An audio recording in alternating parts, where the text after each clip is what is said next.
Well, good morning. Welcome to Board Game Barrister, our local game shop in Milwaukee, Wisconsin. It is Tuesday once again, which means that we have just finished our first ever pair of games of Salem 1692, a game of throwing accusations at each other. You're a witch, no, you're a witch.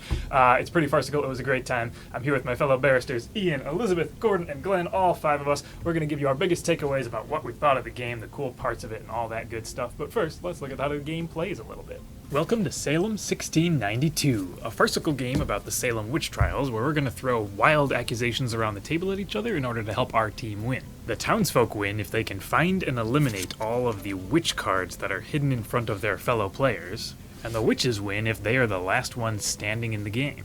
When the game begins, we'll all be dealt a series of face-down trial cards that are hidden from the other players, but we can look at them anytime we want to. We also get a Town Hall card that gives us a character with a special ability who will play for the rest of the game.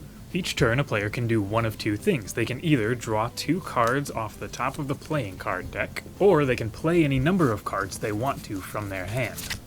Many of the cards we'll see in that deck are the red accusation cards. We'll be throwing these accusations at each other throughout the course of the game, and if a player ever has a seventh accusation added in front of them, the player who played that seventh card gets to reveal one of the accused player's trial cards. Witch or not, if you have to reveal all of your trial cards, that means you're immediately eliminated from the game. So we're going to see if those townsfolk can find all those witch cards, or if the witches will be the last ones standing. Alright, we are about to jump in with everything we thought about this game, but before we do that, if you hit that subscribe button, it means you're going to get to see all of our Tuesday game tables, all of our takeaways every week when we post them, so we'd love it if you did that. Alright, let's talk.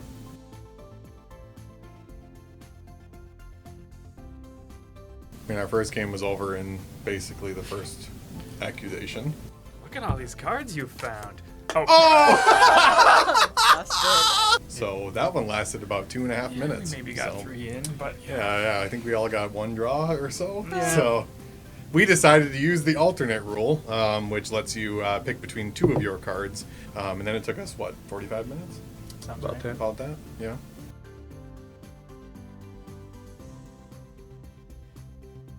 Fewer than 5 is probably not enough players. I don't know, we could give it a try, but Something with these types of games too is that when you add a lot more people, it can be a real feel bad if you're the first person eliminated, because then you have just this.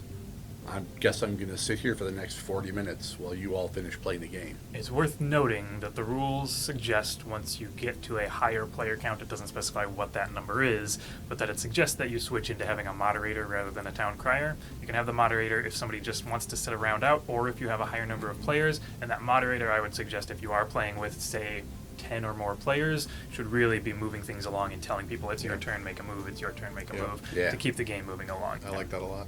Yeah.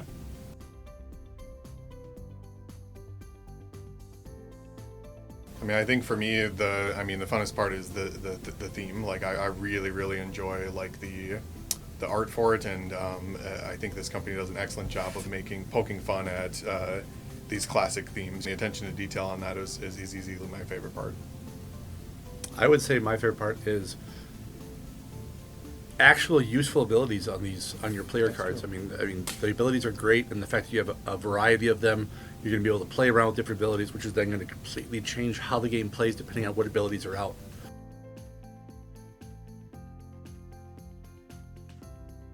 For me, it was after Ian had played Matchmaker on me, basically meaning that if I died, whoever else had a Matchmaker card would also die.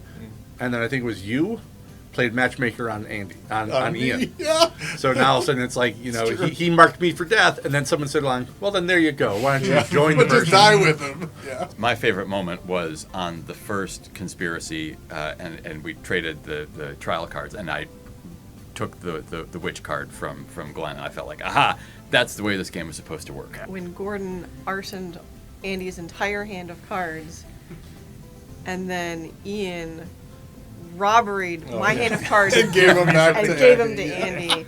It had like a very, flux-like feel yeah. of chaos.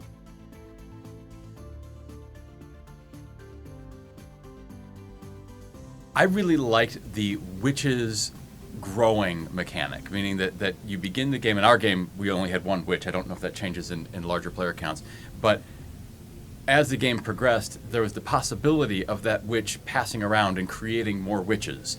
And I think that's a really neat mechanic. It's not that you start with a number of, say, werewolves that can diminish over time. Instead, you start with the bad guys, or the witches in this case, and they grow over time, maybe.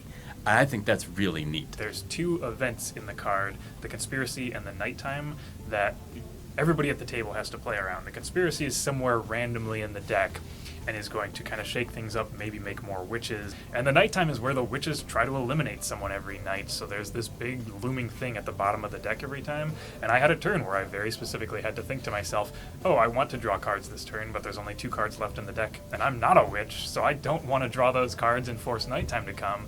And I really liked that rather than just having like phases, like day phase and night phase, nighttime only comes at the very end of the deck once we've all drawn through it and done a bunch of stuff.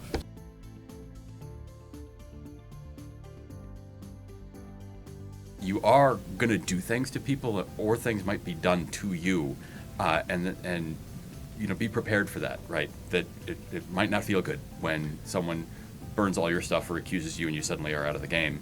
Like, that's just the way this game works. Yeah. And that can be fine. It can be not fine. It depends on the players and the mood of the players at that time. Most games like this allow you to protect yourself. In this game, you can only protect other players. That very much fits the theme. Yeah. Because that's what a lot of the accusations came from, was we think you're a witch, but I'm not. Prove it. Because they're a witch. Yeah. And that's how the actual trials went, is Yeah. they put people through such stuff that it was I have the way to defend myself. My only defense is to say that it was someone else. Yeah, I mean, maybe that's an intentional design, is because they made you basically defenseless for yourself, but the ability to target people is high in this, so.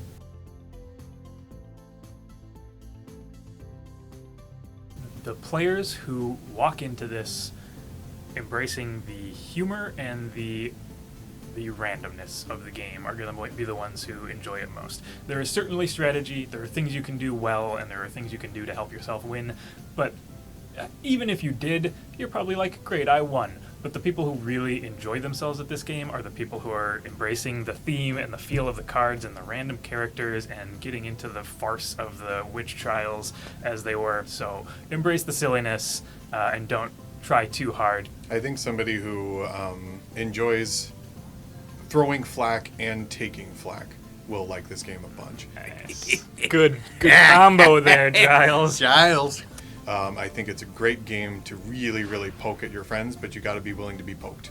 Alrighty, well that about does it for our takeaways of our first couple of games of Salem 1692. If the game looked fun to you, we hope you get to pick it up or just give it a try and you have fun with it too. And as always, if you hit that subscribe button, that means you're going to get to see all of our Tuesday game table videos when we post them every single week. If you've got a comment, leave a comment. We love chatting with our viewers. And if you hit the like button, more people get to see the video thanks to the YouTube algorithm, so we really appreciate that.